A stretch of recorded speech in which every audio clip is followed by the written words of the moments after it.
Bien, bonsoir et merci de me recevoir. Madame la Présidente et les membres de votre association, je voudrais saluer les élus. D'abord, Monsieur le maire David de Fort-de-France, Monsieur le Président en exercice du département, les élus de la Chambre de commerce et les élus présents.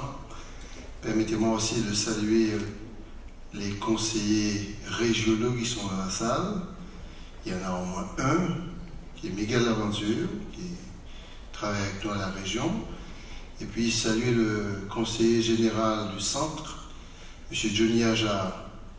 Et puis saluer avec beaucoup de respect et d'amitié un militant du centre-ville, qui a été l'ancien président de l'association, c'est Claude Jarre.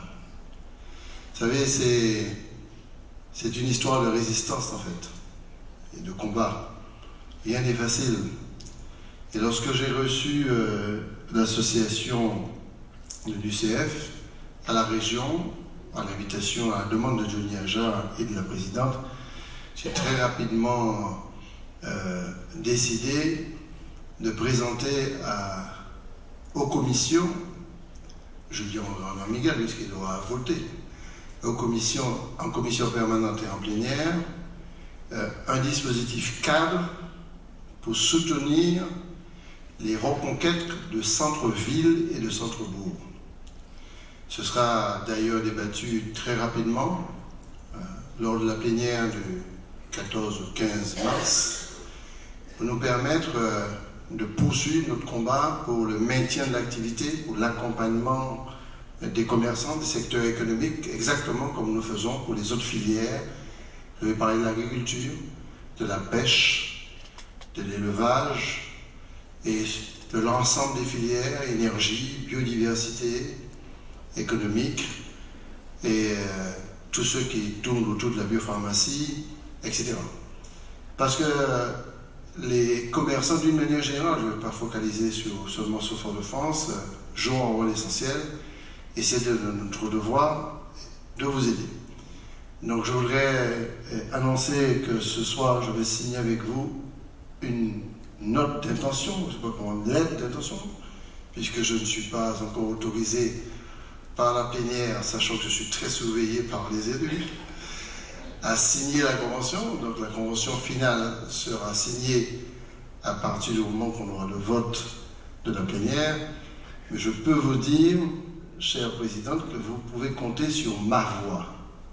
Donc puisque vous pouvez compter sur ma voix, je suppose qu'on comptera sur la voix des autres aussi, y compris de Miguel Laventure. Je suis en train de faire du lobbying en même temps, hein. Vous avez compris ça? C'est un projet ambitieux, je ne vais pas commenter, mais vraiment ambitieux et complet. D'autant plus que vous avez été très, très adroit, puisque vous avez mis autour de vous, Madame la Présidente, des professionnels et des gens qui savent monter des opérations et des projets. J'ai relu encore le projet avant de partir. J'avais déjà vu les explications, mais c'est très complexe. Ça touche l'animation, l'amélioration physique, le merchandising, l'attractivité, etc. Donc c'est un projet. Je vous souhaite bonne chance. J'ai beaucoup apprécié aussi le retour des animateurs de rue, chefs de rue. Voilà. J'ai beaucoup apprécié parce qu'il y a beaucoup de chefs de rue qui ont fait un boulot ingrat, mais vraiment difficile quand j'étais maire, parce que le chef de rue, ses animateurs se faisaient engueuler, se faisaient machin, enfin, c'était pas facile. J'accompagnerai bien sûr Monsieur le maire de Fort-de-France de la manière la plus loyale possible sur la restructuration du centre, sur les aides qu'il pourrait demander à la collectivité régionale. Je trouve que c'est totalement légitime d'aider Fort-de-France, sa capitale, qui a assumé le développement de la Martinique pendant très longtemps. Au moment où on avait vraiment besoin d'accueillir les familles qui venaient du milieu rural. Je ne fais pas partie de ceux qui considèrent qu'on aide plus une commune que l'autre. Il faut aider l'ensemble des communes de la Martinique. Mais nous allons intervenir très directement, région. Nous allons intervenir, puisque vous le voyez physiquement sur le terrain, pour terminer le TCSP pour fin 2015. Le transport en commun assez propre sera livré, sauf accident, puisque le rythme a été multiplié par 3 ou 4. Nous allons intervenir très directement sur le boulevard de Gaulle. Parce que le boulevard de Gaulle est une route nationale. Ce n'est pas une route communale. Et qu'à ce titre-là, je pense que faire du boulevard de Gaulle un axe urbain très bien aménagé, très bien structuré, qui redonne de la valeur avec des trottoirs, tout ce qu'on veut pour faire de la chalandise, me semble aussi essentiel. Et nous avons décidé aussi de boucler le TCSP autour de la Pointe-Simon, de telle sorte qu'on puisse avoir un maximum d'attractivité à partir du sud, de telle sorte que les taxis collectifs n'arrivent plus au centre, mais aux deux points du Lamentin de connexion par rapport au transport en commun.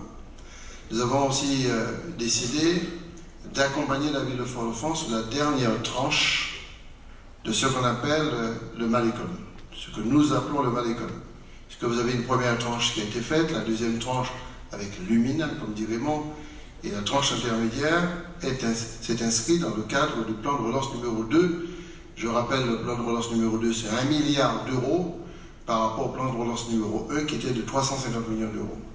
Donc nous avons réalisé une opération, je crois, qui s'appelle Village en temps longtemps, de telle sorte qu'on puisse donner une attractivité. Nous sommes aussi disposés à accompagner des interventions qui sont liées à la restauration des façades, à l'amélioration des aménagements intérieurs aux côtés du FISAC. D'ailleurs, il y a un dossier qui soit est passé, soit est en instruction. Nous avons aussi reçu, Madame la Présidente, une deuxième association sur Fort-de-France qui a présenté un projet. Bien sûr, nous allons les accompagner si les projets viennent en complémentarité par rapport aux opérations que vous faites, aussi que vous vous êtes rencontrés. Je tiens par honnêteté, par objectivité, puisque je suis le président de la région, pas d'une partie, de tout le monde, que je vous soutiens très fortement, je soutiens vos actions et que nous verrons ce que nous pourrons faire en complément d'action pour les associations qui veulent aussi intervenir sur Fort-de-France. Alors, pour conclure, c'est vrai qu'il ne faut pas démasquer ça. La situation est très difficile économiquement dans le monde entier, en Europe, en France et en Martinique, il faut le dire clairement. Nous faisons tout pour résister et pour redécoller. Changer de modèle économique, j'aime bien cette expression-là, expression très importante. Et c'est vrai que la situation est plus particulièrement difficile pour les commerçants du centre-ville de Fort-de-France. Et qu'il faut absolument essayer de tout faire pour vous encourager. Premièrement, pour tenir le coup, appelons un chat, mais aussi pour aller beaucoup plus loin. Et pour aller beaucoup plus loin, il faut sortir des prix carrés. Je soutiens la démarche de Raymond qui incite les commerçants à aller le plus loin possible dans leur prise en charge. Mais pour que les commerçants prennent en charge, il faut qu'il y ait des clients. Donc il faut que les clients viennent. Donc je me bats pour que le TCSP puisse non pas s'arrêter à 20h, mais autour de 21h, 22h. Je me bats aussi pour que le transport maritime, et j'ai confiance dans le Conseil général, puisse se développer sous la forme de transport public, comme on l'a fait au niveau de l'intérieur de la CACEM. C'est-à-dire une ligne, première ligne, Arnaud l'a dit, qui pourrait relier par ce qu'on appelle une délégation de service public, une concession publique de transport, de telle sorte qu'il y ait des compensations pour que les lignes soient régulières et ne pas seulement laisser au secteur privé le soin d'assurer un transport qui devrait être public. Et il faut absolument que ce transport public aille demain jusqu'à Schœlcher, jusqu'à Bellefontaine. Il faut véritablement développer ce transport public. C'est fondamental pour nous. La connexion entre TCSP, transport public et transport terrestre est fondamentale. Et il faut absolument qu'il y ait une autorité organisation de transport unique sur l'ensemble de la Martinique. Nous prendrons des initiatives à ce titre-là et nous ferons tout pour que l'interconnexion puisse profiter à l'ensemble de la Martinique, plus particulièrement Fort-de-France. Mais j'ai aussi une demande. Je souhaiterais, parce que nous allons proposer un vote le 14 en plénière, qu'un dispositif soit mis en place aussi pour soutenir les villes qui reçoivent des bateaux de croisière. Je pense bien sûr à Fort-de-France, mais je pense aussi à Saint-Pierre, je pense aussi aux Anses d'Arlay, et je pense aussi aux marins aux Trois-Îlets, si jamais, notamment aux Trois-Îlets, simplement parce que nous sommes en train de regagner le combat sur la question de la fréquentation touristique de croisière. On était tombé à 45 000 touristes, alors qu'on était à 350 à 400 000 à un moment donné. Nous sommes en train de remonter à 100, 120 000.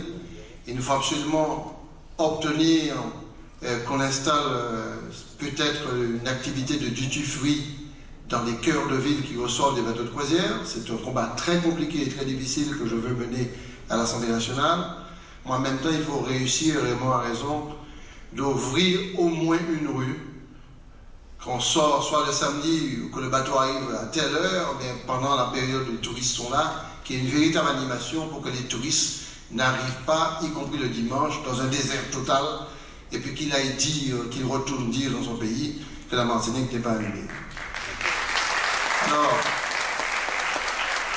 c'est parce que j'ai vécu des moments très difficiles que j'ai décidé de proposer aux élus un financement cadre pour ces 4 ou 5 communes, de telle sorte qu'on puisse soutenir les commerçants qui font l'effort d'ouvrir le centre et le dimanche ou le samedi, pour ne serait-ce que pour l'activité croisière. Maintenant, si on réussit aussi tout le samedi après-midi, pourquoi pas? Mais ne serait-ce que pour l'arrivée des bateaux. La ville de Fort-de-France fait déjà des efforts d'animation, notamment dans l'espace Camille d'Arcière, mais il faut absolument aller plus loin, parce que c'est justement en attirant le maximum de personnes qu'on pourra remonter vers 200 000, vers 300 000 personnes pourront fréquenter la Martinique.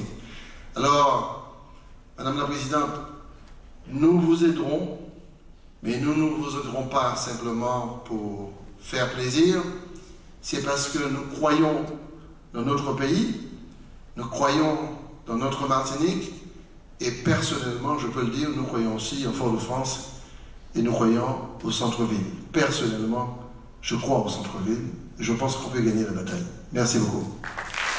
Merci beaucoup, monsieur.